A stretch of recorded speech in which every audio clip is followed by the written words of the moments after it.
Hey there, so get this.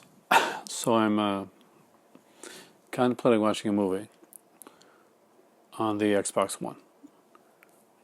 Well, I got my Siki, my older Siki. Pretty much, it feeds in through the extra port on the Xbox One, and I'm like, okay, I'm gonna watch my one of my UK releases. I'm probably gonna watch one of the Hammer ones. There's someone see some features on that, so I turn it on, and apparently there's a massive update. So that's got it. Probably not massive for people with good internet, but massive for somebody that doesn't have good internet. And then I decide, okay, I'm finally going to get down and make that versus video that I've been promising you guys for a long time. That's the Hammer versus Amicus video. One that I went into and I started on, but I never got to finish. I said it was going to be in early April, and we're already in May. So I pick up the iPad to do that, and I kid you not, 1%. 1%. So I had to go out and get an extension cord, and hopefully this is going to work. Plug in my iPad, and mount it like I always do. And I guess without a further ado, something that started before my birthday that led up and had actual consequences to what I got for my birthday. It's time. Hammer versus Amicus. Only one can win. But it's been an interesting journey. I've got to read a lot on both Hammer and Amicus. Found a lot of stuff I didn't know. Found out some films from both companies, and to see just how versatile and how much each of them did. Before I went into this, I knew a little of Amicus' stuff, but mostly what I had focused on, what I knew, was the anthology films. Everybody knows I'm a huge anthology fan. That's one of my favorite genres of film. I guess we can call it a genre, subgenre, whatever you want to call it. Anyway, I love anthology films. Hammer, well, I knew from a lot of their different stuff. But I was mostly interested in, well, I can't say this. A lot of people are mostly interested in Hammers, like their Frankenstein, Dracula type stuff. From a very young age, I've been interested in a lot of Hammer's thrillers. A lot of their more, stuff that they do that not the a lot of the general populace like. So I'll give you an example here. My dad's a huge fan of some like their adventure stuff, like Tears of Tongues and parts of Blood River. We'll get into an announcement in a little bit,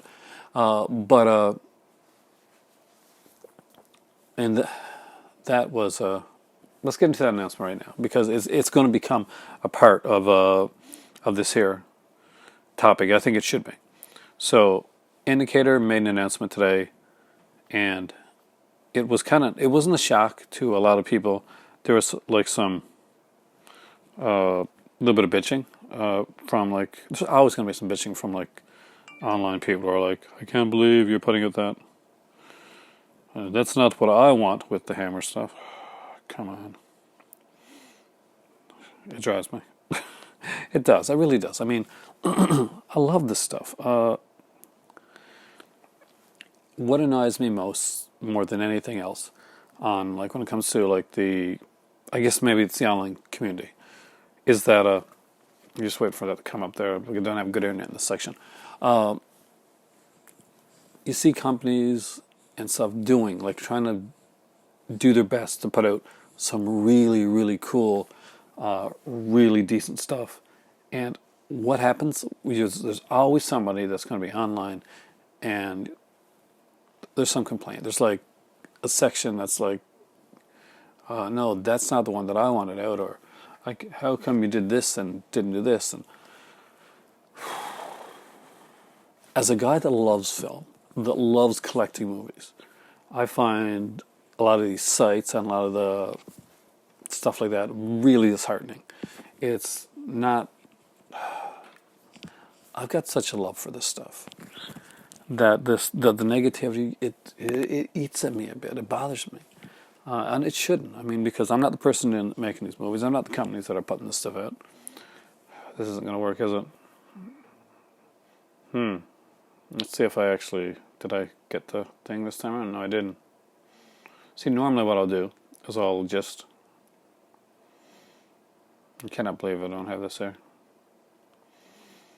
Anyway, Indicator announced the third Hammer box set. And it's the, oh, there we go. It's pretty freaking cool. So, there it is right there. It's got Camp on Blood Island, Yesterday's Enemy, which I think is a war one, Strings of Bombay, and The Tear of the Tongues. Now, I'm really excited about this box set. Is it their like straightforward like horror, gothic horror type of stuff? Not really, but it's a really cool kind of adventure suspense type of box set that I really want to see.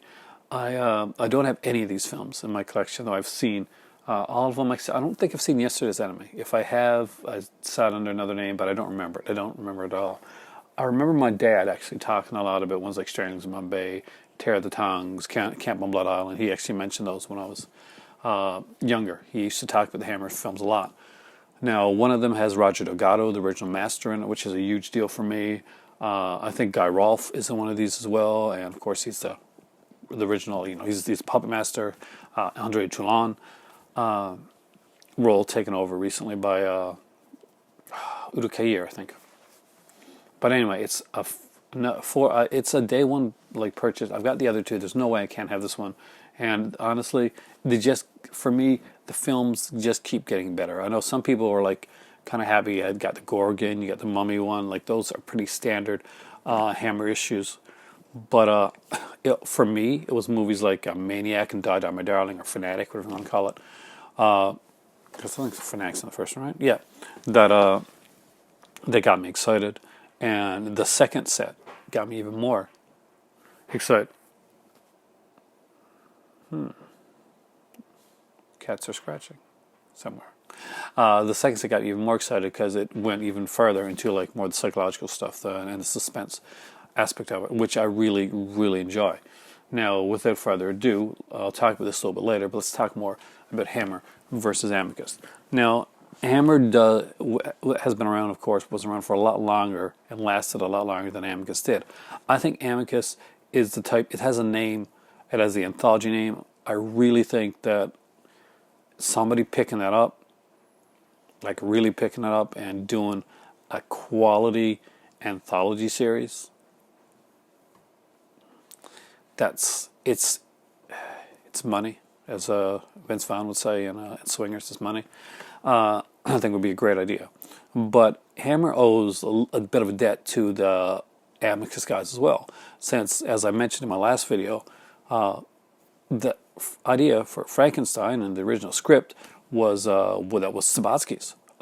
They were quickly paid off and quietly, and Hammer went on and became very successful with that. Now, Hammer had been doing movies long before that, and you can go back and see the stuff that Hammer did, but Hammer really became the Hammer that we know today and love due to a lot of the Gothics, and they were able to experiment a bit more because of the Gothic films. They could put out like a Dracula or Frankenstein, and that would like enable them to do other stuff, to go like maybe do some science fiction stuff.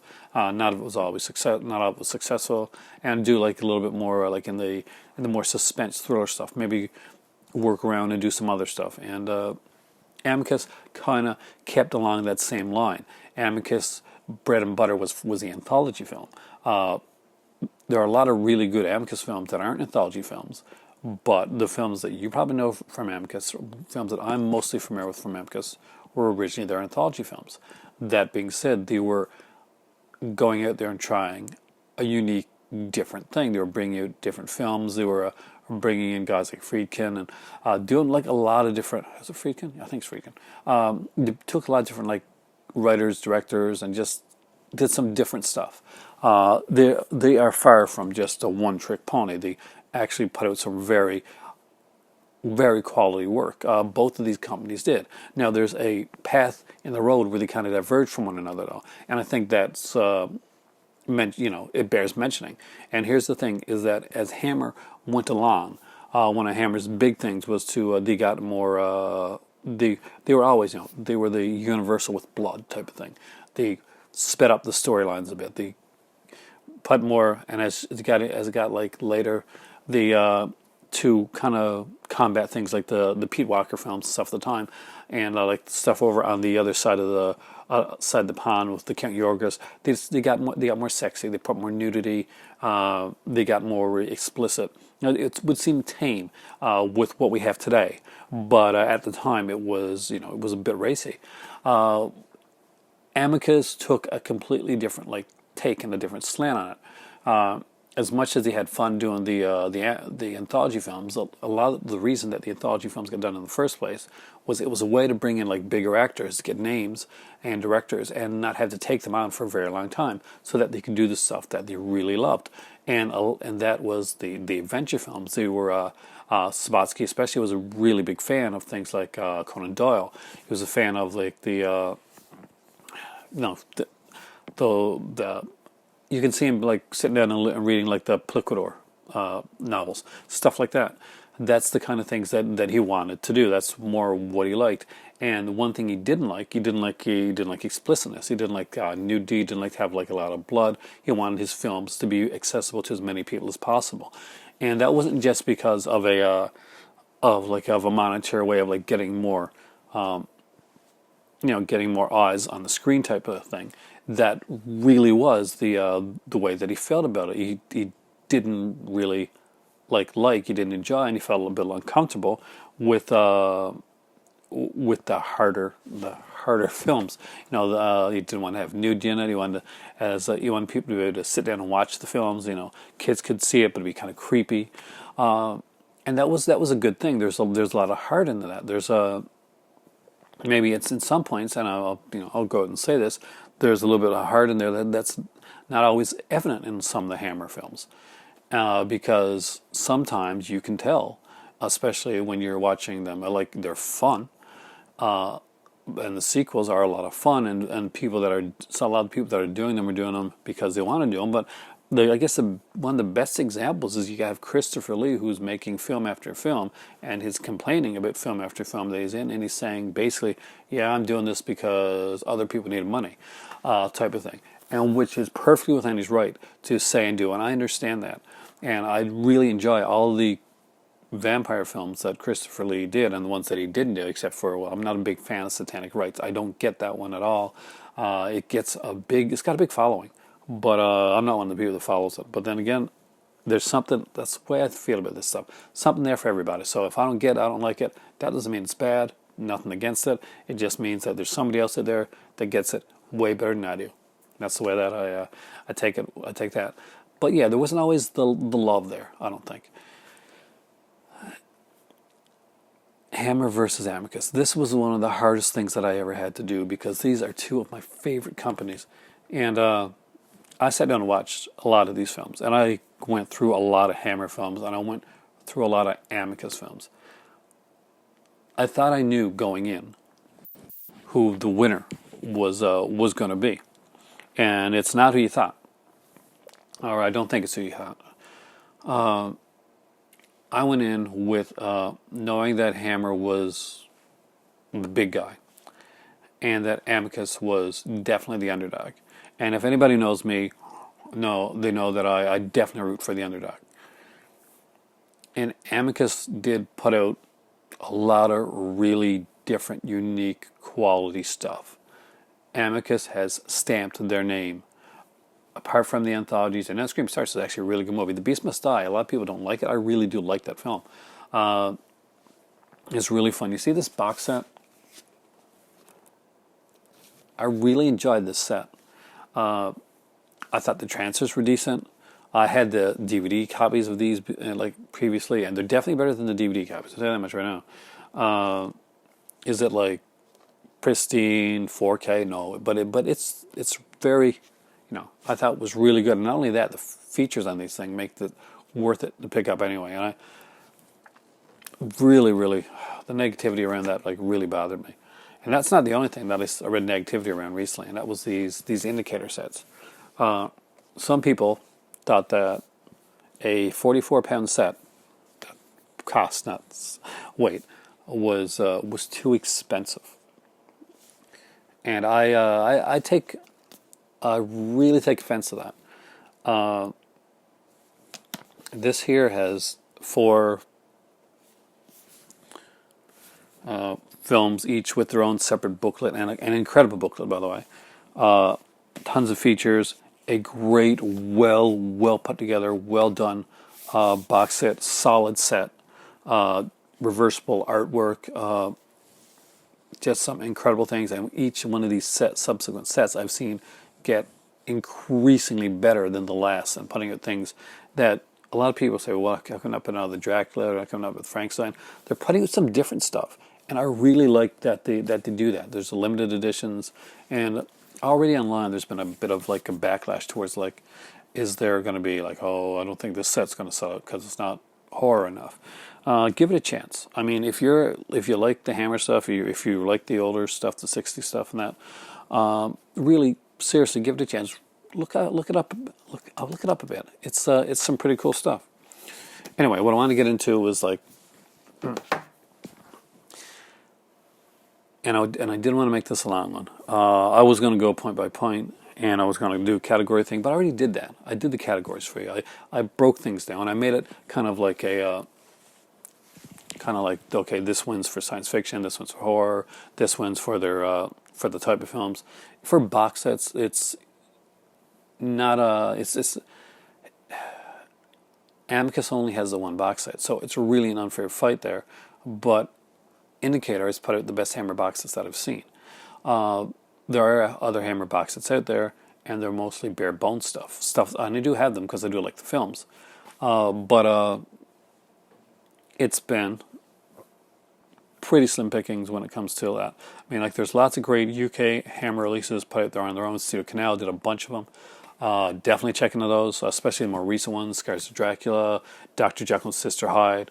And but Indicator have been the champions, the crown glory of putting out like Hammer sets. And they trump the Amicus set. With the first one, just the first volume, it is a bit, I'd say it's a bit close, not close, but it's closer in the fact that Amicus has a lot of features. The Amicus set has a lot of features. The Hammer set has features, but they're specific features. They're not long featurettes, and there's only one real commentary on it. But the booklets, like, honestly, more than make up for it. The booklets on those are incredible. The second one, however, you're getting into more commentaries, you're getting into longer featurettes. It's a lot of fun. It's something that I really, really got into. And I sat down and I watched every Amicus anthology that I had. I watched some of the Amicus horror films that had the regular stuff. I watched a bunch of the Hammer stuff. I watched some of their more regular, some of their more what you'd call the mainstream Dracula, Frankenstein stuff. And I started to watch more of the little independent stuff that they did. I started to rewatch things like Straight to Morning. I got to see different films like that. Some of their adventure stuff, like She and Vengeance of She. But I've dragged it as long as I could. Hammer definitely wins. Hammer gets the crown when it comes to these two companies. I don't think it's going to surprise anybody that really looked at this and said, Hammer versus Amicus and went, okay. But when you know me, it's not as easy as a pick as you might think.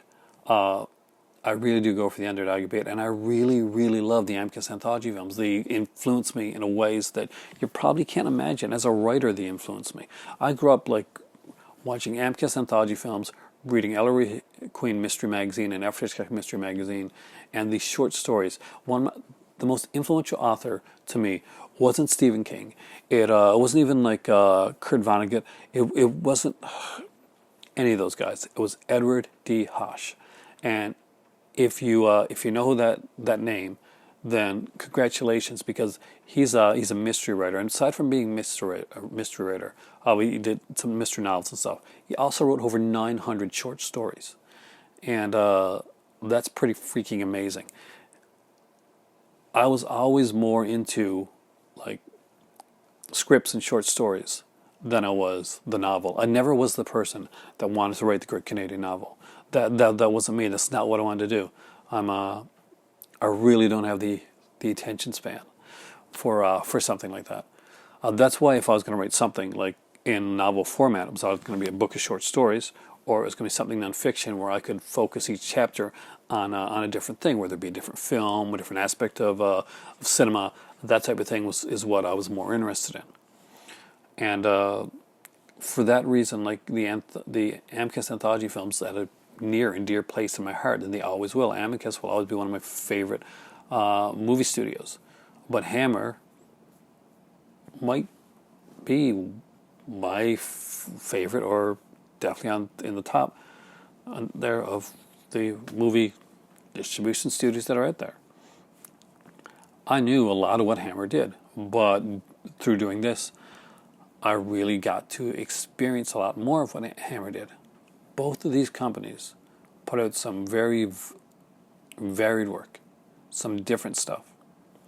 And as much as I love Doctor Who, and Doctor Who is one of the things that, one of my most recent watch videos, and it blew me away, was how Doctor Who changed my life, which was a video that I decided to make. It was a more personal video that I did. And it got over 400 views, and thank you. I mean, that means a lot, because that one, I'm a videos come from the heart, but that one really came from the heart. Are you kitty cat? Photobombed by cat. It really did. What are you doing? I'm sorry, I get distracted. As much as I love Doctor Who, the Amicus Doctor Who films did a lot for Doctor Who, for Whovians. They did a lot for people that love Daleks and Dalek Mania. But I skirted around the issue a bit, and purposely, during my last video, because the Amicus ones were more, influential when it comes to like in how they brought color to Doctor Who years before Spirit from Space happened. But the Hammer films, the Quatermass films, they're better films. They really are. And I rewatched some of the Quatermass stuff. It stands to the test of time. It really does. A lot of these Hammer films really stand the test of time. So do the Amicus do stand well too, especially a lot of the anthology stuff. Some stuff, there's always going to be certain things that don't gel as well now. Same as with some of the Hammer stuff when you're watching some of the like Dracula 8072, which I do think is way, way high heads above Satanic Rites, that's for sure. It's cheesy and it's 70s. I mean, King Yorga was pretty much that too. But a lot of their stuff, I mean, it really stands. You watch it now, the same today as you watched it back then, and you can really enjoy it. You're not taken out of it. Straight Into Morning is really steeped in the era that it's done in. But for me, Straight Into Morning is a beautifully heartbreaking film that I really, really enjoy. And I know it's not for everybody. I've spoken about the movie many, many times. But Hammer, I can't deny it. Hammer they had the pedigree. They had the writers, they had the directors, they had the actors. They went out there and they made films, and they made some different films. I really, really tip my hat to Amicus for a lot of the stuff that they made, for a lot of what they did. They just did some incredible, incredible stuff. Some really experimental stuff that I really like, and some that I don't have that I really want to see. But across the board, horror, adventure, suspense, thriller, comedy, Hammer kind of did it all. And not only did they do it all, but they did it all pretty damn well. To the point that Hammer's name has been resurrected. And to this day, they're still doing some really decent films. Not what I would consider like the classic Hammer film when it comes to horror, but no, they're putting out some really decent stuff. Hammer's kept their name. The Hammer name means something. the Amicus name can mean something. There's the difference. The Hammer name has never stopped ever meaning something. Pretty much to everybody that's a fan of film out there, Hammer's always meant something. Whether you're watching on the buses, or the vampire films, or the Frankenstein films with Cushing, or their adventure films like Terror of the Tongs, or you're watching The Nanny with Betty Davis, Hammer always meant something. Amicus is mostly and primarily known for, even though it's not all he did, two things: anthology films and Robert Bloch, and putting them together, Robert Bloch led anthology films. And Amicus is a company I can see meaning something.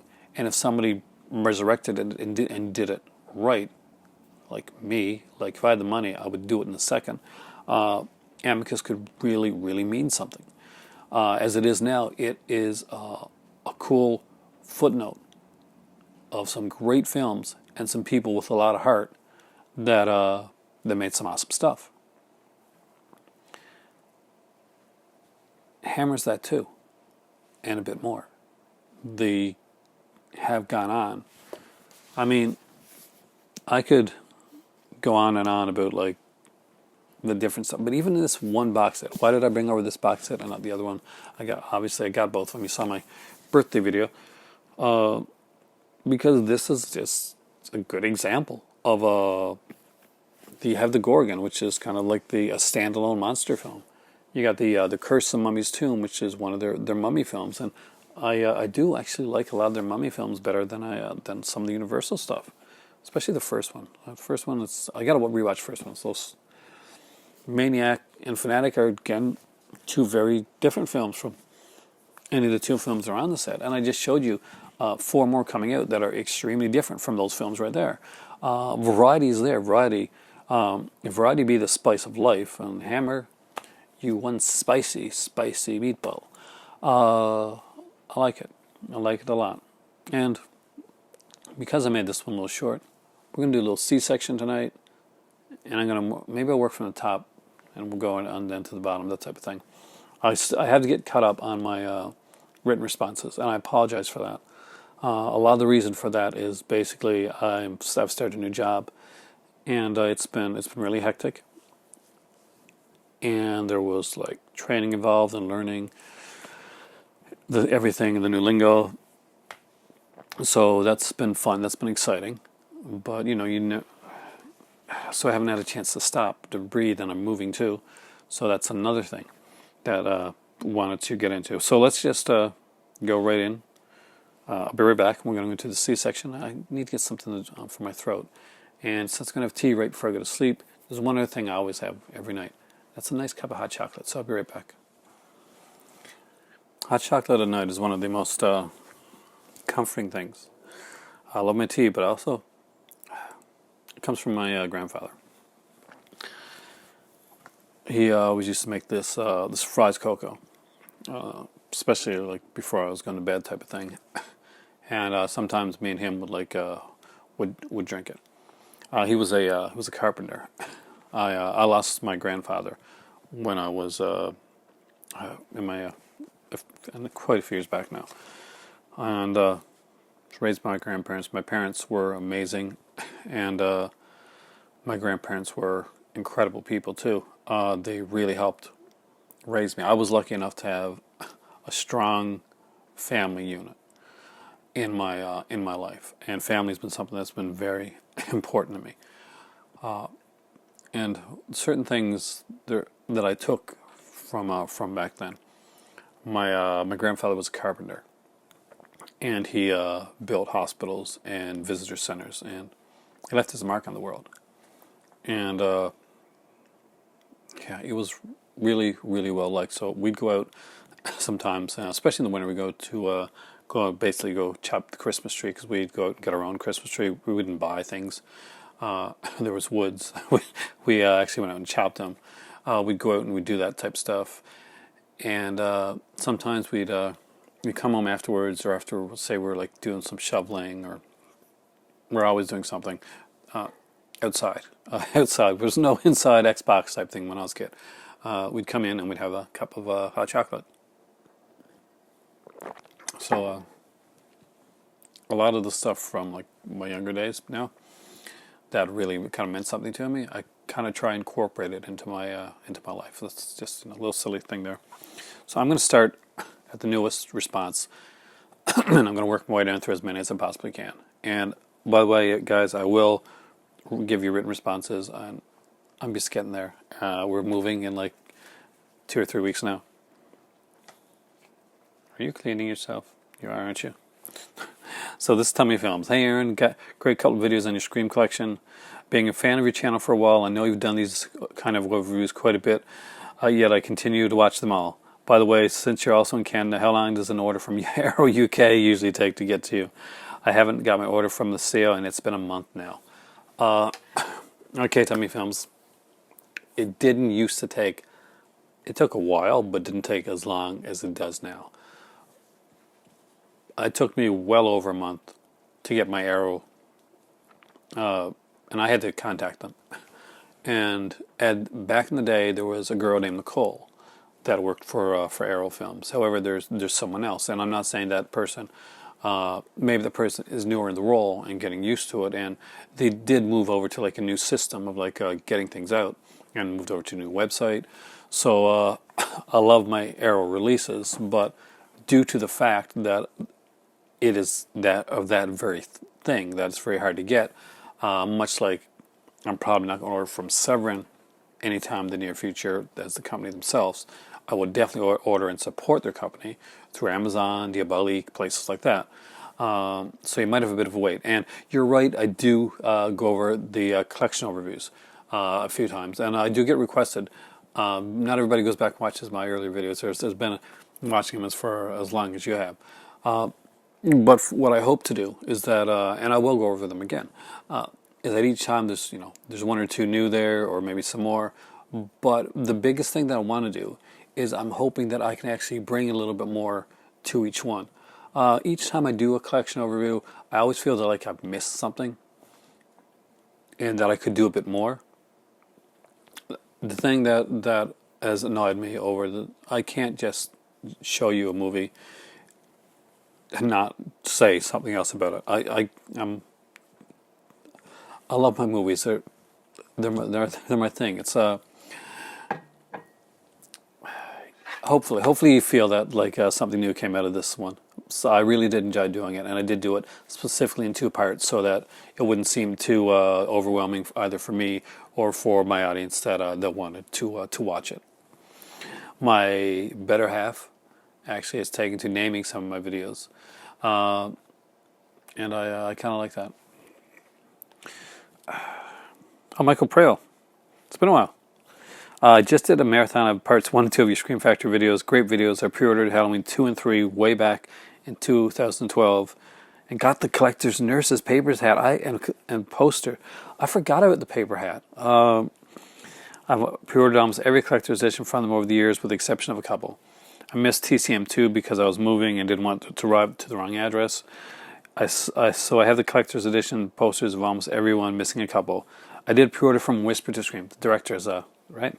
Yeah, because it had the director's autograph. I believe they are having a memorial sale later in May. Hopefully they'll have a better sale than the recent ones. A few years back I picked up a lot of non-collector's editions that way, although I have probably about 250 plus from Scream Shout. That's a impressive amount. One of my favorite non-collector's edition titles is Scarecrows. I still have to get that. That's one that I'm actually a fan of. I got the MGM release, and I pushed for Scarecrows to come out from them, so I definitely have to buy it. I was one of the people online talking about it,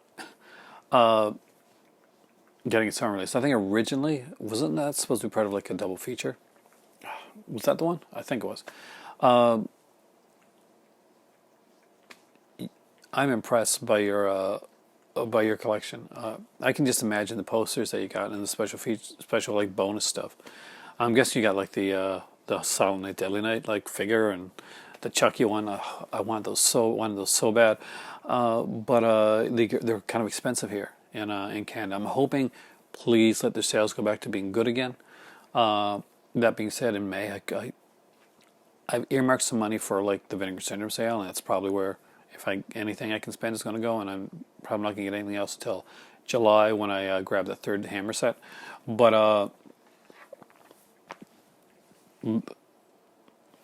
yeah, and From Whisper to a Scream is it's an amazingly fun film, and that documentary is incredible. Mark Stewart, great video and collection here, and I own the Dirty Mary, Crazy Larry, Race with the Devil, Shout Scream Blu-ray, which is one of the few region-free titles. Yeah, it is, isn't it? I love Race with the Devil. Just got to put that out there. It's one that was a really fun. It's underrated. I think it's really cool. And I would love someday to see like a really nice edition for on its own. Race with the Devil come out. That's a double feature, but come out with some features and stuff like that. I really did like that film. It's one of those that really stuck with me. David Bryant. Right. Definitely do a Canon Chronicles. Thank you. I'm glad somebody mentioned that. That's something I was like at work and I thought about it. I was walking through Walmart on my break, and I saw Cyborg, and it snapped in my head. It kind of like got the idea in my head, like Canon Chronicles. Why haven't I done this before? Definitely do a Canon Chronicles. That'd be great. Do you know 80 Films has Swamp Thing on Blue listed for release in the next few months? It fits the European cut of the film. I've heard recently that it is an uncut version of Swamp Thing, so I'm guessing it's probably the European cut. I have the Scream Factory, like the theatrical release that they put out, and I'm very pleased with that. But hell, yeah, I'm getting the European cut. I'm a real big fan of Eddie Barbeau, right? Just putting that out there. We're a big fan. So many awesome titles mentioned here, and a top video from yourself, which is great because there's no job memory in certain Scream Factory releases that I have yet to pick up from my own collection. Need to check out part 1 now as I've gone and watched these back to front. Sometimes I release them back to front, so don't worry about that. It happens. I scream for Scream Factory Part 1. Mark Stewart again. High Earn Impressive Scream Factory collection. Unfortunately for me, 99% of them are Region A locked. If you ever get yourself a Region Free player, I'm not sure if it's harder to get them in the UK, but if you ever do, it's going to open up a new world for you, Mark. You really will. Think like your birthday type thing. Somebody gets you like free birthday. I like Piranha 1978 and own the UK Blu-ray. It's a great film. Death Wish 2 is good. I own the MGM Theatrical Blu-ray. It's really cool. If you ever get a chance to see the unrated cut, it's really worth seeing. It's a little on the sleazy side, but it's a Michael Winner film. You kind of know when you're going in what to expect. You should. If you watch many of Michael Winner films, you kind of know where it's going. Just saying that right there. Oh, Nicole and Kyle are two really, really cool people, and they've been very inspirational to both me and my better half in like working out, eating habits. I follow them on Instagram as well, and they have a channel which I can strongly recommend. They're really, really cool people. Now read the comment. I got to find out the way you explain why you're passionate about the films in your collection and don't just show what movies you have is what separates you from most of the other YouTubers. And you feel, we really appreciate all the hard work you put into your videos. Thank you so much for sharing your knowledge and love for these films. It has allowed us to discover the hidden gems like Lady in White and From Whisper to a Scream. Thanks, Movie Prof, and please say hello to your better half, your buddies, the Colettes. I'll let her know. She's actually sleeping right now because I work a later shift and she works an earlier shift. So she comes home, we watch something together, and she usually has to go to bed early. Last night she couldn't sleep very well, so I actually went in and I read her a couple stories from recent, like, well, not recent, but like I bought a bunch of like mystery magazines for reading at work, and I read her a couple stories from that. So, and I really do enjoy like your Instagram feed, your YouTube channel. I don't get to see as much as I want to see, but both of you guys have been like, you and Kyle, and seeing like what you've done has been a severe inspiration for me in getting my butt back into shape and eating healthier. because I was going down a road of like not doing that, and that's my age. It's not something that I should be messing around with. So thank you, thank both of you, from both of us. James Hayes, hey James, you have a very nice collection. I would try to have to pack all those movies up. A lot of them are packed. I've got to do some of my main stuff. I've kept some things out to watch, but it's only a couple weeks away. So this weekend, I have a weekend off. I don't normally have a weekend off. I normally have like one day in the weekend off, and usually like one day sometimes around midweek. But I'm going to be doing some training stuff next week. So this weekend I actually got off. So I'm going to be packing up all my movies, leaving just a couple things out to watch, and these books here are probably going to be packed up as well. So any videos that I do, I'll try to do them in an interesting locale, or as interesting as my house can be. The Blu-ray section with Jeremy Ginger. This I like this. 18 minutes in, we get the first Scream Factory title. I cannot deny that. I hope you tried the Shout Factory titles that I mentioned before that, but that's the Blu-ray section. I got to check that out.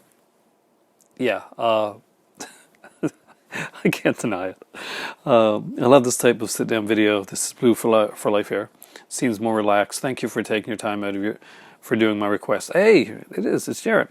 Very nice collection. Part 1, my 2 Scream Factory releases was Halloween 2 and 3 on Blu-ray. Yeah.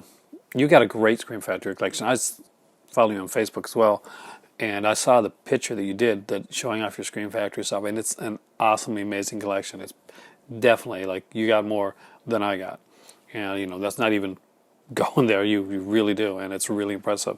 And I really enjoyed your recommendation. I enjoyed making it, and it came at the perfect time. And to be honest, it helped me really unstress at a time I was getting a little stressed with the move and all the work and all that type of stuff. So thanks a lot. I really appreciate that. Movie Cave Dave. I got to say this. Movie Cave Dave's an awesome guy. Just out and out an awesome guy. He actually tweeted my video, my Scream Factory video, on Twitter, and I really appreciate that. It's the first time I saw somebody tweet one of my videos. So surprise, Mr. Penn. Really good to know. Really good to find some time to check out one of your vids. First time I say you made me seek out Piranha, because I never knew Shout Scream did that. Deadly Blessing is the one I still need to grab. You do. It's underrated. It's always about on eBay for about $44. Wow, it's a lot to pay, but I'll get it eventually. Pumpkinhead 2 is another absolutely amazing video. Need to find Psycho 4 as well. As you know, getting a hold of any Scream Factory movies is either expensive or impossible due to them not shipping to the UK. When I'm more straightened away, I'll see what I can find out for you. If I can never get into one spot, Movie Cave Dave, to actually do this, we'll see. You never know. I picked up a few more this week, so I'll post them on IG as soon as I get them. I love when you post those things. Thanks so much for a quick 40-minute vid. It flew by.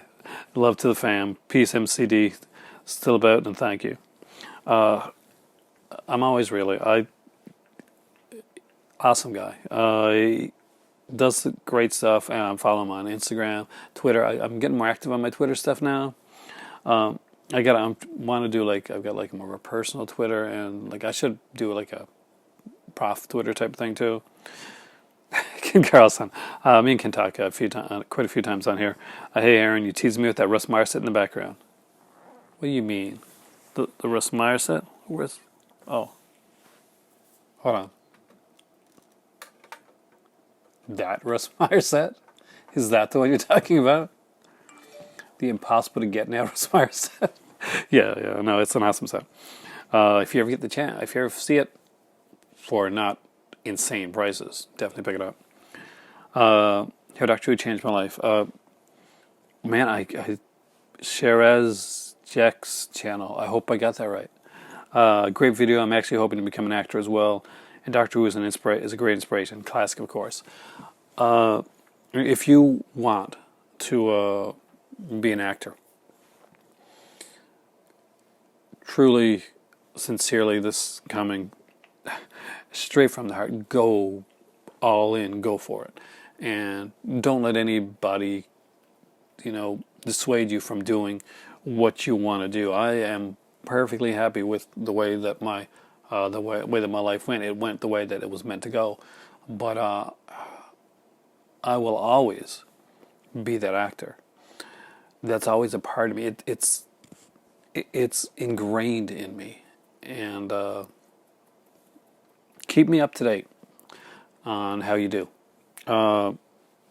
When you get something, don't get the chance. Feel free to just keep me up to date how your career is going, and I'm sure you do fantastic. And Doctor Who inspired me. It really did. It had that feel to it. It had that real stage theater type of feel, and I was a theater guy. That was my thing. Shannon Torrance.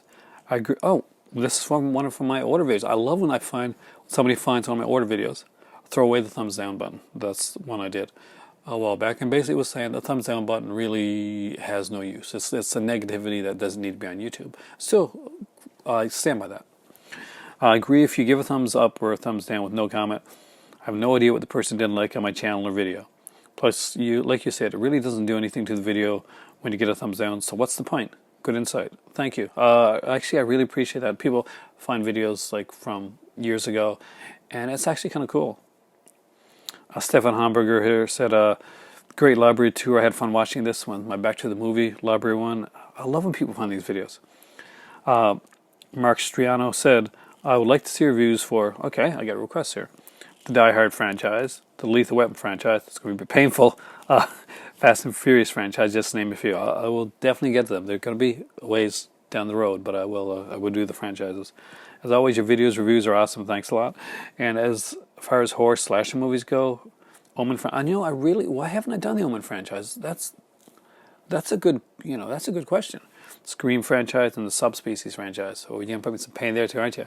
But I do love the Subspecies. I'm a really big Full Moon fan. So expect down the road to see some Full Moon, like a series of Full Moon videos. So you're going to get your Subspecies one for sure. Scream franchise is a favorite franchise of mine, so I'm definitely going to be doing that down the road. And the Omen one, I don't even know why I didn't think about the Omen one. But I should do... I'll pick a certain month and maybe I'll do the Omen ones, the Exorcist ones, stuff like that. And have some fun with them. Thanks a lot for the suggestions. I really do like that. Hank Sampson here. Hey, Aaron, thanks for sharing a little of your personal story with us. Your ambition of wanting to star Doctor Who is a nice example of the hopes and dreams we carry with us as youths. Even though life may take us down a different path and the years may accumulate, this is really well written. Maintaining and creating new pursuits of passion and carry us forward is always time well spent. Thanks, Hank. That kind of touched me. Yeah. You got it. You got it right. Exactly right. Hank, right here again. Aaron, you're taking the merits of locking eyes across the room and skipped heartbeats, maybe the best few minutes of your YouTube life. Thanks. I feel good doing that. In my limited and humble opinion, it rarely works out, but as you point out, it isn't enough to be human and to be reminded of being alive when Kismet potentially comes knocking. The Big Clock is one of my favorite movies. It's a terrific film noir. No wonder it was remade as No Way Out. Yeah, actually, do you know that when I saw No Way Out, I didn't pick up on that fact? That's the truth. I didn't, so I'm not going to pretend that I did. But I found it much later. But The Big Clock is a favorite of mine too. I like Raymanland a lot, and that was a fantastic little film. I got that one from my dad actually. But I used to sell films, and every once in a while I'd go visit my dad. He'd have he was always getting new films in, stuff from different people, different places, different sources. And The Big Clock was there once, and I'd been wanting it forever, and I'd never been able to find it. And he just had it there, and he gave me that one and a few others actually. So it was really kind of cool. And yeah, it's I might get a little sappy sometimes, but it's true. When I say it, I mean it. How Doctor Who changed my life. Chansnick. I hope I got that right. Quite the collection you have there. I just had to recommend another fellow YouTuber to you. Hope I spell him right, but have you heard of a YouTuber named Zanzarak? I bet I spelled him wrong, but please look him up. He's an amazing dude. He made a series called The Multimedia Chronicles. Maybe that could help you find him. Actually, Zanzirak's one of the first people that I watched on YouTube. The Multimedia Chronicles, he did a lot of stuff that, type of stuff that I like. Not just that, but we actually kind of almost really accidentally got put into a live stream together once with another good friend of mine as well, and a bunch of other people. Now, I was new to the group that were doing the live stream, so there was a lot of in jokes that I didn't really get in, didn't really pick up on. But this was a much just straightforward, just talking type of live stream type of thing. He just came across as really genuine, and I've always really enjoyed his stuff. Still to this day, like I'll sit down and I pick YouTubers that like I got a lot of people that I like, people that I follow, smaller YouTubers, bigger YouTubers, but I have get in spurts, and I'll get in certain spurts, and I'll watch certain person's YouTube, and I'll watch like a bunch of them at once, and then I might go and I might like miss it. I'm like, oh, I missed a few there, but then I'll go back and I'll just watch the whole load just like that. That's how I do YouTube. I don't like, a lot of times I don't like get the first day a video comes out, I gotta watch this video type of thing. But I'll do videos in like in chunks, because sometimes that 4-minute, 5-minute, 10-minute, 20-minute video isn't enough. I gotta have like more, and if I'm caught up on you, then I got nothing to watch after that, and I'm jonesing for some more, so I gotta go back and watch an older one. So I've started to just like view them in like bigger chunks. And Zanzirak's always been a favorite of mine, so thanks for mentioning him. Action Jackman. All right, we actually had a conversation here, and just wanted to say I really enjoyed watching this video. I'm from the UK. I think you did a great job covering our fantastic release companies. I started with Shameless and got an Arrow early on through collecting Shameless. Isn't it kind of neat that they're both together now under the same distribution label, that Shameless is being actually distributed by Arrow, and you actually started kind of in the reverse of Shameless and then came into Arrow? So it's kind of neat the way that goes. I was lucky enough to get the majority of the old window boxes. I'm so jealous of you. When they came out, 88 films. I really enjoy the movies put out. The recent Grizzly was great. I gotta get Grizzly. Grizzly was one. Wasn't Grizzly was one like the most until Halloween came out. Like one of the most made the most money out of like the independents, right? Don't know if you mentioned Final Cut. I didn't actually. I forgot to mention Final Cut. So thanks for, you can take me to task for that one. I got most of the Final Cut releases I got are some of the Hammer stuff they put out actually. They're pretty good, but they don't have a ton of releases yet. They just put Private. I love Private School. I need that one. And Wildlife. Yeah, that really excites me. The Wildlife is a movie that has eluded me for since VHS days. I've always wanted to own it. Isn't it not a great film? But I remember it being like pretty decent, and the fact that I couldn't get it is another one of those things that bothered me. Also for Asian films, the defunct Hong Kong Legends got me to upgrade from VHS to DVD back in the day. Nice. They did about 100 or so classic Hong Kong movies. Next time I'm in the UK, I gotta check it out. They also had a sub-label called Premier Asia for some great non-Hong Kong movies. We had a Cinema Asia too. I heard of that one, which is kind of like the son of Hong Kong Legends. You really know your stuff, by the way. In the early days of Blu-ray, and re-released many Hong Kong Legends movies.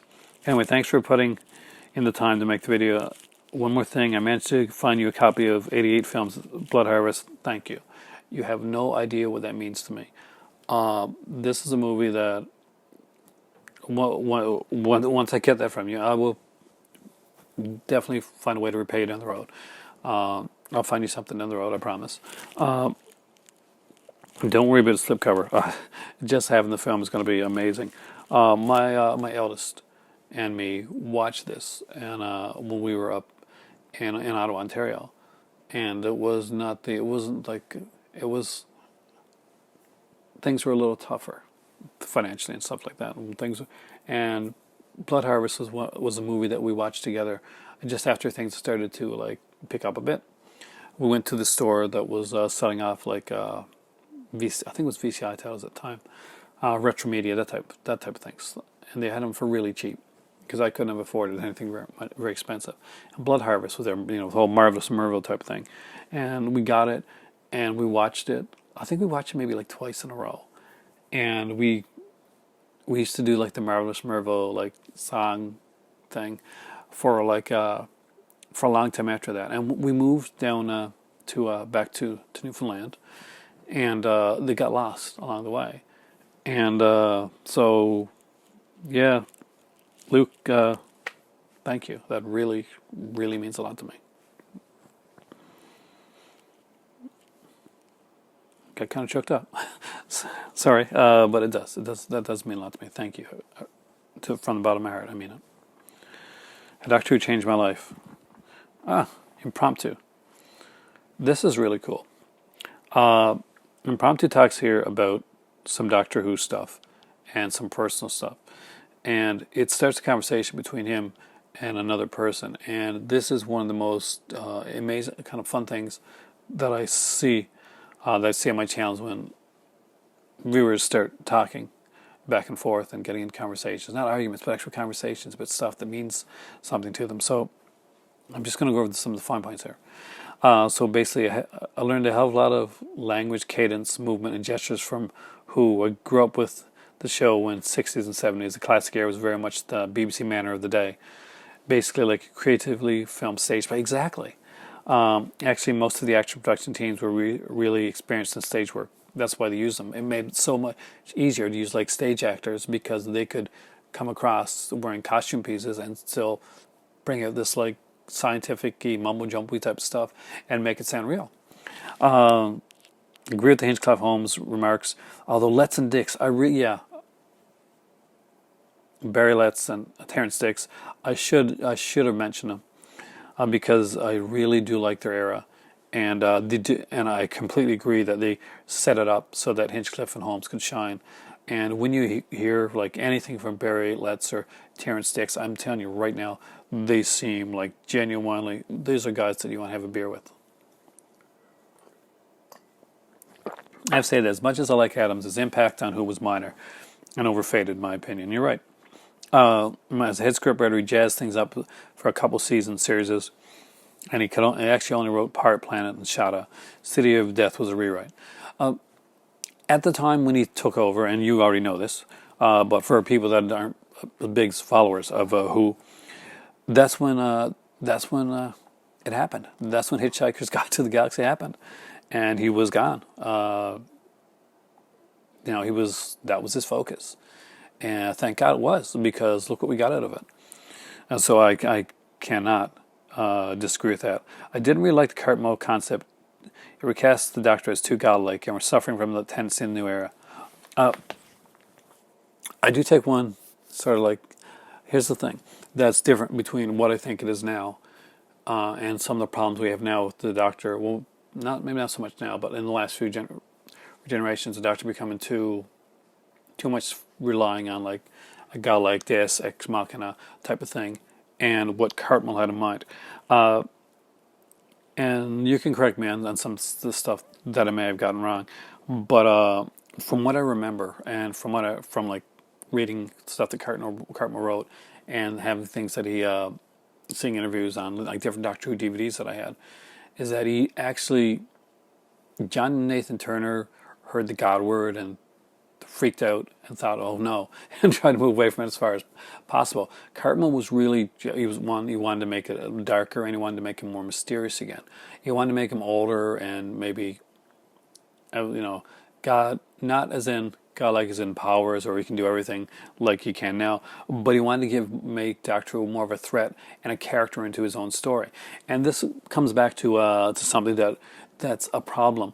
That's been a problem in the newer Doctor Who, and that is that you had a character named Clara who should have been a really good character. We had a decent actress. She was a very attractive companion, but you run the risk when you write a companion that a writer or a head scriptwriter or showrunner gets excited about. You run the risk of making the Doctor a secondary character in the series called Doctor Who. And that happened during the Clara. In my opinion, I think it happened during the whole Clara era of Doctor Who. Because it's the Clara era, not the Doctor Who, not the Matt Smith era, the Clara era of Doctor Who. But Cartmel's idea, right or wrong, was to go away from that. And Ace was a strong character too. Ace was one of those characters that more of a modern day, you know, for me, much of what Rose and all that, like became all, started with the character of Ace. Sarah Jane was my all-time favorite companion. But, that being said, okay, let's check it out here. Let's see what else. Sarah Jane's your favorite. Okay. The most successful companion was Sarah Jane. Yeah, we didn't know or care about her parents or love life. She wasn't subjected to some interdimensional force that made her life the most important person in existence. You're talking Clara. I don't like godlike companions either. Oh, we're pretty much on the same mindset. Actually, I'd become an occasional viewer from about mid-Davidson, so cancellation didn't exactly wreck my world. I actually became more. I love the. I grew up with with Tom Baker, and I got to watch Davidson. I was still pretty young when Davidson came into it, and I was not a fan. I'll be honest with you when he first came into it. I've grown an appreciation of Davidson over the years, and his ability and his acting ability with the character. But I really, I was watching All Creatures Great and Small at the time that he got the role of Doctor Who, and I was like, I was actually a fan of Colin Baker. He had a much more theatrical approach to it. I don't think a lot of his stories were done as well as he could have been done. As I'll say, that improv, in my experience as a performer and musician, isn't really unprepared. True. You simply have the preparation in your bones. Plus, you always cheat and have a few little bullet points ready, even if you're completely off the cuff. You got me there. That is true. There's always something there. Prior to a gig, I'm always thinking a few things up in the shower. Most don't get used, but I've always got some ideas bubbling. Same.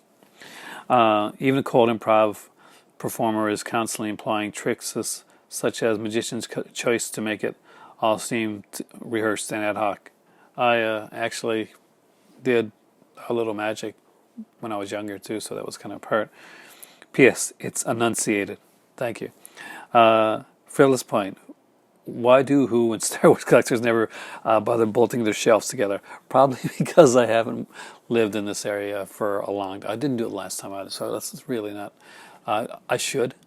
I'm glad I didn't here because I'm moving. But really, that's a really good reply. It is.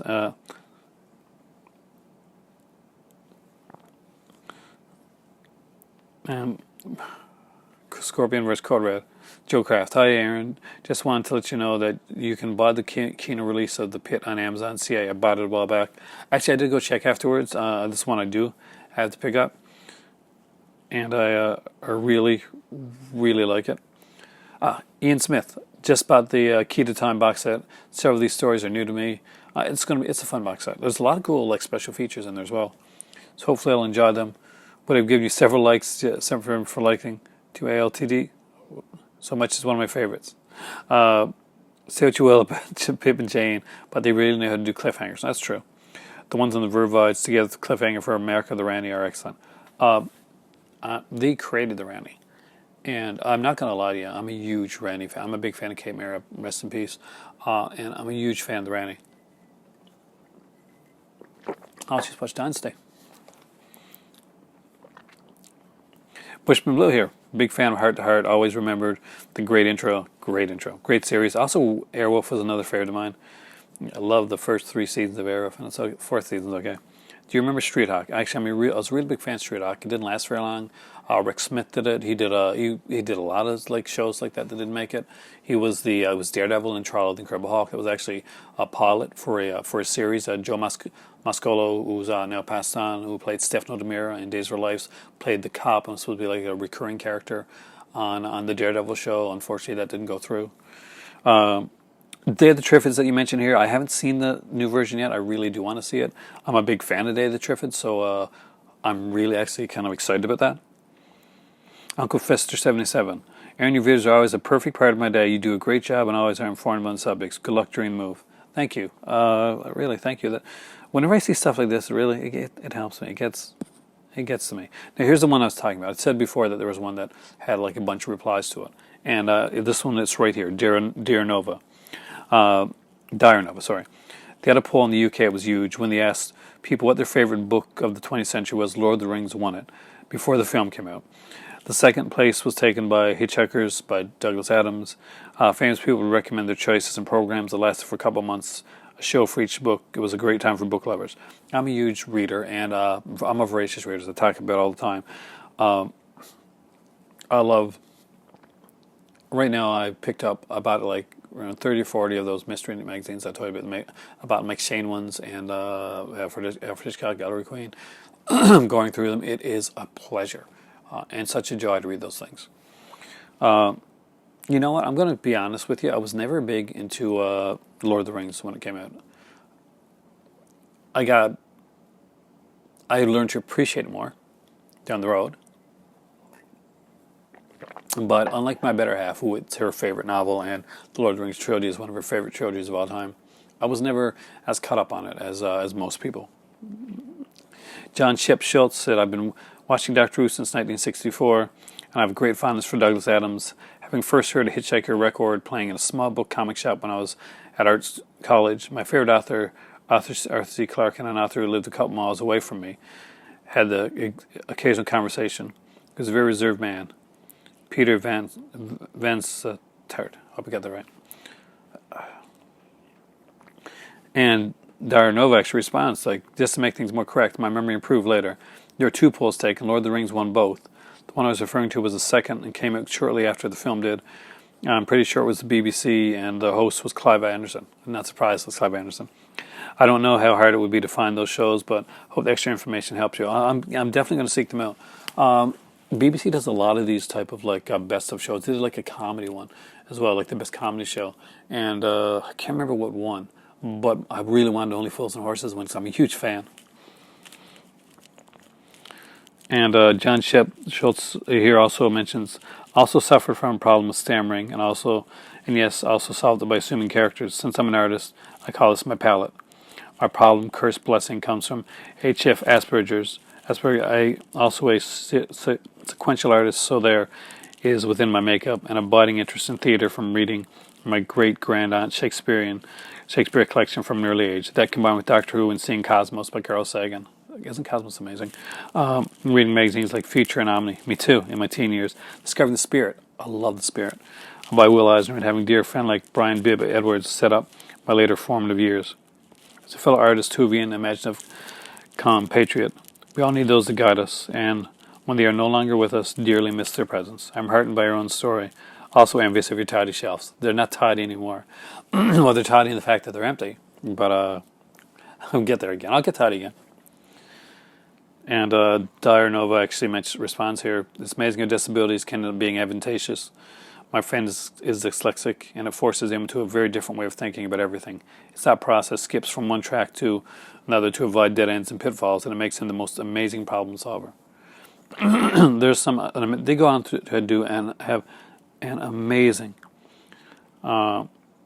conversation, and they go on to have an amazing conversation, and that's inspired me. I really do recommend, check it out. They do some amazing stuff.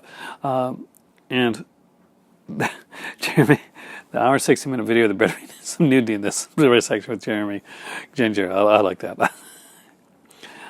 There's a lot more here that I could talk about, and I will talk about down the road, but I've just did an over an hour-long video. And, man, I got to get some watching in before I get to sleep tonight. I hope you guys enjoy this. Amicus versus Hammer. I put a lot of research into it. I didn't like come here and spit out stats or films, or I just wanted to give you my overall definitive opinion, and I wanted to do the C-section as well. And my cat looks adorably cute, sleeping there like that. There's 3 of them here. It's one there, and one there. One's asleep over there. I got 4 cats. Guys, as always, the C-section is one of my favorite things to do. I hope you guys liked my final analysis with Hammer versus Amicus, and didn't mind the fact that Hammer went out, and you understand my reasoning behind it. So guys, thank you so much for watching tonight, and as always, it's been an honor, privilege, and a pleasure. I'm the Movie Prof. I need to finish off this hot chocolate, which is pretty cold right now, and then grab some tea before I go to sleep. So, everybody out there, have a great evening. Have a good weekend coming up there too, and hope you guys enjoy it. And happy watching.